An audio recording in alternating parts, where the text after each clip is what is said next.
হঠাৎ হেডলাইটটা পড়ে মেয়েটার গায়ে। এ কি, মনে হলো কাঁদছে। কামিজটা জায়গায় জায়গায় ছেঁড়া। দেখে তো ভারতীয় বলে মনে হয়। গাড়িটা থামায় অরিন্দম। ও এই অ্যাপার্টমেন্ট কমপ্লেক্সেই থাকে। শতকরা ৮০ ভাগ বাসিন্দাই এখানে ভারতীয়। কিন্তু এই মেয়েটাকে আগে কখনো দেখেছে বলে মনে করতে পারছে না। অরিন্দমের সঙ্গেই ওর স্ত্রী শতাব্দীও নামে। ওকে প্রথমে জিজ্ঞেস করে, কি হয়েছে? মেয়েটা শুধু কেঁদে চলে। শতাব্দী মেয়েটার হাতটা টেনে চোখ থেকে নামিয়ে জিজ্ঞেস করে, লোক, I am from India also, tell me what happened. মেয়েটা শুধু কেঁদে চলে। শতাব্দী বলে, আর ইউ অ্যাবিউজড? মেয়েটা ঘাড় নাড়ে। শতাব্দী বলে, my sister, please come with us. এই বলে মেয়েটির ঠিক কাঁধের একটু নিচে নিজের বাম হাতটা সস্নেহে জড়িয়ে ওকে গাড়িতে নিয়ে এসে বসায়। মিনিট ৫ পরেই অরিন্দমদের অ্যাপার্টমেন্টের তলায় গাড়িটা এসে দাঁড়ায়। মেয়েটা তখনও কেঁদে চলেছে। শতাব্দী যেমন করে ওকে সস্নেহে গাড়িতে উঠিয়েছিল, ঠিক সেইভাবেই সস্নেহে ওকে গাড়ি থেকে নামিয়ে নিজের অ্যাপার্টমেন্টে নিয়ে আসে। তারপর মেয়েটি যা বলল সেটা মোটামুটি এই। মেয়েটি ঘটনাচক্রে বাঙালি, নাম মৌসুমী। মাস ৬ আগে একটা খবরের কাগজের বিজ্ঞাপন দেখে ওদের বিয়ে হয়। ছেলে শিক্ষিত, লস অ্যাঞ্জেলেসে থাকে। বাড়িঘর সব ভালো, তাই বিয়েতে নারাজি না হওয়ার কোনো কারণ ছিল না মৌসুমীর বাবা মায়ের। বিয়ের পরই ও বরের সঙ্গে কলকাতা ছেড়ে লস অ্যাঞ্জেলেসে চলে আসে। বিয়ের পর থেকে ওর বর ওর উপর শারীরিক আর মানসিকভাবে অত্যাচার করত। নতুন দেশ, একে ভিসায় আছে, সেই জন্যে তো একটা ভয় সবসময় ছিলই। তাই শত অত্যাচার সত্ত্বেও সে কারও কাছে কোনো মুখ খোলেনি। বাড়িতে ফোন করেও বাবা মাকে কিছু বলতে পারেনি। নিজের মধ্যে কেমন যেন গুমড়ে গুমড়ে থাকত। কিন্তু আজ রাতে অত্যাচারটা একটু বাড়াবাড়ি হয়ে গেছিল। একটা রান্নায় একটু বেশি নুন হয়ে গেছিল, তাই ডিনার করতে বসে রেগে প্লেটটা ওর মুখে ছুঁড়ে মারে ওর বর। তারপর চুলের মুঠি ধরে দু গালে সজোরে চড় থাপ্পড়। রেগে কামিজ পর্যন্ত এমনি করে ছিঁড়ে দিয়েছে যে ভেতরের অন্তর্বাস পর্যন্ত বেরিয়ে এসেছে। পিঠে ৫ আঙুলের দাগ এখনও দগদগে। আর সহ্য করতে পারেনি। ঘর থেকে ছুটে বেরিয়ে এসেছে ওই অবস্থায়। রাস্তায় দাঁড়ালে এর চেয়ে আর কি খারাপ হবে।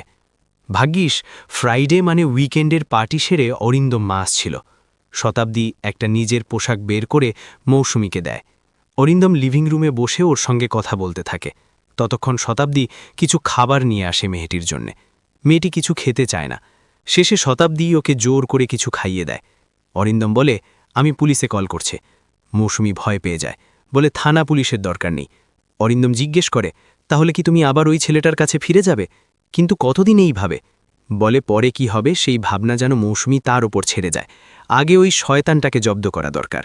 অরিন্দম বলে, আমি যখন তোমাকে পুলিশ কল করতে বলছি আমারও কিছু দায়িত্ব আছে, তোমার এর থেকে আর কি খারাপ হবে? এরপর অরিন্দম পুলিশ কল করে মৌসুমীকে ফোনটা দেয়। মৌসুমী এতক্ষণ পর্যন্ত যা হয়েছে তা খুলে বলে। পুলিশ কিছুক্ষণ পরে এসে ছেলেটাকে তুলে নিয়ে যায়। অরিন্দমের বয়স প্রায় ৩৫, শতাব্দীর প্রায় ৩০। ওদের ছোট্ট একটা মেয়ে আছে বছর ৪-এর। মৌসুমীর বয়স প্রায় ২৬-২৭। দেখতে যথেষ্ট ভালো। প্রায় সপ্তাহখানেক ধরে মৌসুমী অরিন্দমের বাড়িতে থাকে। কাল কোর্টের ডেট আছে। ইতিমধ্যে ঘটনাটা বেশ চাউর হয়ে গেছে এই দেশে। মৌসুমীর হয়ে বিনামূল্যে লড়ার জন্যে আমেরিকার বিভিন্ন প্রান্ত থেকে ৫ জন আইনজীবী নিজের পয়সা খরচ করে ছুটে আসেন লস অ্যাঞ্জেলেস। আমরা পশ্চিমের দেশগুলো নিয়ে অনেক খারাপ কথা শুনি, যে ওরা শুধু ভোগে বিশ্বাসী, ত্যাগে নয়। এটা অনেকটাই মন গড়া কথা। এই দেশের বড় বড় কোম্পানিগুলো যেমন সমাজের জন্য অনেক কিছু করে, তেমনি বিপদে অনেক সাধারণ মানুষই কিন্তু অন্যের পাশে দাঁড়ায়। যেমন ওরা দাঁড়িয়েছেন মৌসুমীর পাশে। যখন শুনেছেন এক বাইরের দেশের মহিলা ওদের দেশে নির্যাতিতা, তখন প্রশ্নটা এসে গেছে দেশের সম্মানের। মেয়েটির কাছে কোনো টাকা নেই জেনেও এসেছেন যেন কোর্টে ন্যায় বিচারটা পায়। যেন দেশে গিয়ে মেয়েটি বলতে না পারে, একটা সভ্য দেশে আমি ন্যায় বিচার পেলাম না। যাই হোক, ছেলেটাকে দোষী প্রমাণ করতে কোনো অসুবিধা হয়নি। বিচারে ছেলেটার ১০ বছর জেল হয়। এই রকম ঘটনায় ওই দেশে পার্মানেন্ট থাকার জন্য সরকার গ্রিন কার্ডের ব্যবস্থা করে দেয়, যাতে চাইলে ও দেশে থাকতে পারে। উদ্দেশ্য একটাই, তুমি আমার দেশে এসে নির্যাতিতা হয়েছ, আমাদেরও একটা দায়িত্ব থাকে বইকি তোমার ওপর। কিন্তু মৌসুমী থাকবে কোথায়? ওর তো এই দেশে কেউ নেই। অরিন্দম উঠে দাঁড়িয়ে কোর্টে বলে, ওর যদি থাকতে অসুবিধা না হয়, যতদিন না পর্যন্ত ও নিজের পায়ে দাঁড়াচ্ছে ততদিনও আমার কাছে থাকতে পারে। শতাব্দী যে খুব একটা খুশি তা নয়। এই নিয়ে যদিও ওরা স্বামী স্ত্রীতে আগে কথা বলেছে, তবুও শতাব্দীর যেন কোথাও একটা বাদ ছিল। আসলে যতই হোক, একটা কম বয়সী মেয়ে বাড়িতে থাকলে কখন কি হয় কি বলা যায়। তাছাড়া লোকেই বা কি বলবে। অরিন্দম শুধু বলেছিল, তুমি আমার উপর বিশ্বাস রাখো, জীবনে আমাকে একটা ভালো কাজ করতে দাও। মেয়েটার ওই অবস্থায় যখন আমাদের সামনে এসে পড়েছে, তখন ভগবানের নিশ্চয়ই কিছু একটা উদ্দেশ্য আছে।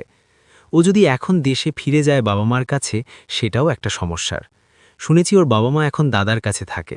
আমাদের দেশে ডিভোর্সিদের বিয়েরও হাজারো সমস্যা, তার ওপর কিছু করে না, বাবা মা দাদার সংসারে গলগ্রহ হয়ে যাবে। অরিন্দম অনেক করে শতাব্দীকে বুঝিয়েছিল। শেষমেশ শতাব্দী মোটামুটিভাবে রাজি হয়। মৌসুমী এখন অরিন্দমের বাড়িতে থাকে, গ্রিন কার্ড পেয়ে গেছে। এমনিতে ফিজিক্স অনার্স, কিন্তু দেশের ওই ডিগ্রি নিয়ে আমেরিকাতে কাজ পাওয়া যথেষ্ট মুশকিল। শুরু হলো আরেকে অড়াই। এদিকে আবার অরিন্দম লস অ্যাঞ্জেলেসের বাঙালি কমিউনিটির বেশ সক্রিয় সদস্য।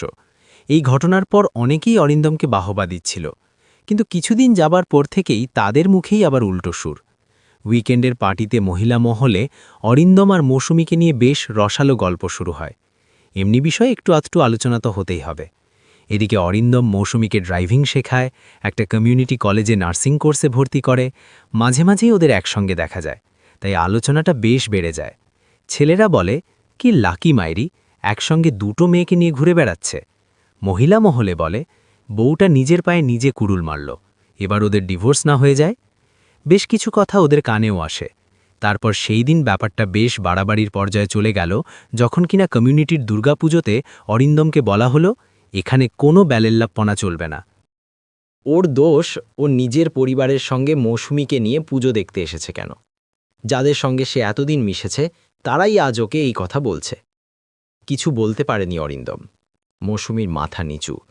বুঝতে পারে ওর জন্যে আজ একটা পরিবারকে অযথা হেনস্থা হতে হচ্ছে। একটা অপরাধবোধ ভেতর থেকে কাজ করে। অরিন্দম আর মৌসুমী যখন চরম অপমানিত হয়ে পুজোর জায়গা ছেড়ে চলে যেতে উদ্যত, রুখে দাঁড়ায় শতাব্দী। বলে, কার কাছে কি প্রমাণ আছে যে আমার স্বামী বেলেল্লাপনা করেছে? একটা অসহায় মেয়ের পাশে দাঁড়িয়ে তাকে নিজের পায়ে দাঁড় করানোর চেষ্টা করছে। সেই জন্যে মেয়েটার সঙ্গে হয়তো কখনো কখনো একা দেখা যায় অরিন্দমকে। তার মানে কি সে লম্পট? শতাব্দী বলে, আপনাদের মধ্যে একটা লোক এসেছিলেন আমাদের পাশে দাঁড়াতে সেই ঘটনার সময়। তাছাড়া আমার স্বামীর চরিত্র নিয়ে আমার যত না মাথা ব্যথা, তার চেয়ে বেশি আপনাদের। কেন? একটা ভালো কাজের পাশে দাঁড়াতে না পারুন তাকে ভণ্ডুল করার চেষ্টা করবেন না। যত সব নীচ ছোট লোকদের দল। এই বলে শতাব্দী ওদের নিয়ে বেরিয়ে আসে। গাড়িতে খুব একটা কেউ কারো সাথে কথা বলছিল না, ছোট মেয়েটা ছাড়া। ওর অনেক বন্ধু আছে ওখানে, ওদের সঙ্গে খেলবে ভেবেছিল পুজোর 2 দিন। ঠিক বুঝতে পারে না কেন ওদেরকে অমনি করে চলে আসতে হলো। বাচ্চা মেয়েটা যখন জিজ্ঞেস করছিল, বাবা কেন আমাদের ওরা পুজো দেখতে দিল না, শতাব্দী মেয়েকে বলে, আমরা আরও ভালো জায়গায় যাব, এখন তুমি চুপ করে বসো। ওদিকে মৌসুমীর মধ্যে এক তীব্র অপরাধ বোধ কাজ করে। ছোট গাড়ির মধ্যে কেমন যেন দম বন্ধ হয়ে আসে। আজকেই ও অরিন্দমকে বলবে, ইটস এনাফ, সে ইন্ডিয়া ফিরে যাবে। একটা পরিবার যাদের সঙ্গে তার কোনো সম্পর্ক নেই এইভাবে তার জন্য করে চলেছে, তার প্রতিদানে তারা পাচ্ছে চরম অবমাননা। মেনে নেওয়া যায় না। বাড়ি ফিরে মৌসুমী বলে, আমার জন্যেই আপনাদের এমন হেনস্থা হতে হলো, আমি দেশে ফিরে যেতে চাই।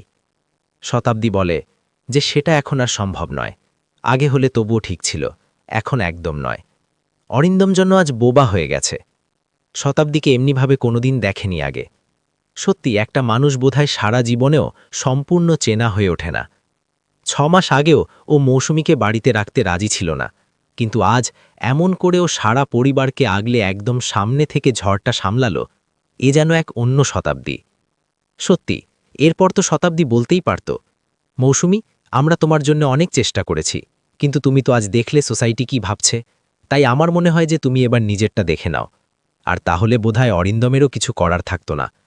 তাই সেও যেন অবাক, নতুন করে যেন এক বল পেল বুকে। আসলে নিজেদের বন্ধন কতটা দৃঢ় বা ঠুনকো সবচেয়ে ভালো বোঝা যায় একমাত্র প্রতিকূল পরিস্থিতিতে। শতাব্দীর এই বিশ্বাসের দাম তো দিতেই হবে। তাই এই মুহূর্তে মনে হয় লড়াইটা আজ কারো একার লড়াই নয়, 3 জনের লড়াই। শতাব্দী মৌসুমীকে বলে, আমাদের কোনো অপমানই অপমান বলে মনে হবে না, তুমি যদি নিজের পায়ে দাঁড়িয়ে সবাইকে দেখিয়ে দিতে পারো। চুপ করে কথাগুলো শোনে মৌসুমী। দেখতে পায় লড়াইটা আজ সমাজের একদল কদর্য মানুষদের সঙ্গে এক নিষ্কলুষ বিরল চরিত্রের ভালো মানুষের। লড়াইটা সত্যের সঙ্গে মিথ্যার। লড়াইটা আর এক মামুলি মেয়ের ভিনদেশে নিছক কিছু করে দেখানোর লড়াই নয়, নিজের জন্যে নয়, অন্তত এই লোকগুলোকে সমাজে জেতাতে হবে, না হলে তার মতো নির্যাতিতাদের বাঁচাতে তো আর কেউ এগিয়ে আসবে না। তাই যেন আর নিজের জন্যে নয়, ওই লোকগুলোর জন্যেই লড়তে হবে। সে যদি হেরে যায় তাহলে কলঙ্কিত হবে সবাই। সমাজ ওই নিষ্পাপ বাচ্চার মেয়েটাকেও ছেড়ে কথা বলবে না। ওর দিকেও আঙুল তুলে লোক বলবে, ওই মেয়েটার বাবা একটা চরিত্রহীন, ছি ছি। আর কত নিচে নামব আমরা? যেখানে এক ভিনদেশ ওর পাশে দাঁড়িয়েছে, দাঁড়ায়নি শুধু ভিনদেশে, নিজের সমাজ। অরিন্দম শতাব্দীকে ওই সমাজের ব্যতিক্রমী চরিত্র হিসেবেই মৌসুমীর মনে হয়। না হলে কেনই বা পুজোর দিনে ওইভাবে ওর জন্যে অপমানিত হতে হলো ওদের? আমাদের সমাজে কোনো বিবাহিত পুরুষ যদি কোনো অপরিচিত মেয়ের সঙ্গে ঘোরেন, তাহলে তাদের নাম কলঙ্ক রটিয়ে দেওয়াটাই রীতি। আর সেই চরিত্রহীন কলঙ্কের ভয়ে আমাদের সমাজে একটা বিবাহিত পুরুষ একজন মহিলার পাশে দাঁড়াতে ভয় পান। মনে মনে প্রতিজ্ঞা করে এর জবাব তাকে দিতেই হবে। যে সমাজ থেকে ওই লোকগুলো এসেছে, সেই একই সমাজ থেকে মৌসুমীও এসেছে, তাই সেই সমাজকে ভালো দেখানোর একটা দায়বদ্ধতা ওর আছে বইকি। যাই হোক, সেই ঘটনার পর থেকে অরিন্দমরা পুরোপুরি বাঙালি কমিউনিটি থেকে বিচ্ছিন্ন হয়ে পড়ে। বছর দুয়েক পর কোর্সটা শেষ করে একটা চাকরি জোগাড় করে মৌসুমী। আজ খুব আনন্দ অরিন্দমদের। চাকরির অফারটা পেয়ে পায়ে হাত দিয়ে অরিন্দম আর শতাব্দীকে প্রণাম করে মৌসুমী। আজ ওদের সবাইয়ের আনন্দের দিন। 1 মাস পর একটা অ্যাপার্টমেন্ট ভাড়া করে মৌসুমী চলে যাবে, তাই মনের মধ্যে একটা দুঃখও হয় কোথাও। তবুও সেই দুঃখের মধ্যে একটা অদ্ভুত আনন্দও কাজ করে। মৌসুমী চলে গেলে বাড়িটা বেশ খালি খালি লাগে অরিন্দমদের। সবচেয়ে মন খারাপ বাচ্চা মেয়েটার। ওর খেলার সাথী ছিল মৌসুমী পিসি। বছর দুয়েক পর, যদিও মৌসুমী আর বিয়ে করতে চায়নি প্রথমে, তবুও অরিন্দম আর শতাব্দী ওকে বুঝিয়ে রাজি করায়। বলে সব পুরুষ তো আর খারাপ হয় না। ওরাই পাত্র ঠিক করে, ভদ্র অবাঙালি ভারতীয়। দেখতে দেখতে ওদের বিয়ে বছর 4 হয়ে গেল। ওদের কোল আলো করে একটা ছোট্ট মেয়েও এসেছে। একসময় একটা স্বপ্ন ছিল মৌসুমীর, স্বামী সন্তান নিয়ে সুখে শান্তিতে ঘর করবে। অরিন্দমের মতো চরিত্রহীন না থাকলে সে হয়তো এতদিন সত্যি চরিত্রহীন হয়েই বাঁচত। প্রিয় বন্ধুরা, এতক্ষণ সাথে থেকে গল্পটা শোনার জন্য অশেষ ধন্যবাদ। গল্পটা আপনাদের কেমন লাগলো? ভালো লাগলে একটা লাইক, কমেন্ট ও শেয়ার করে দেবেন। আর পরবর্তীতে এরকম আরও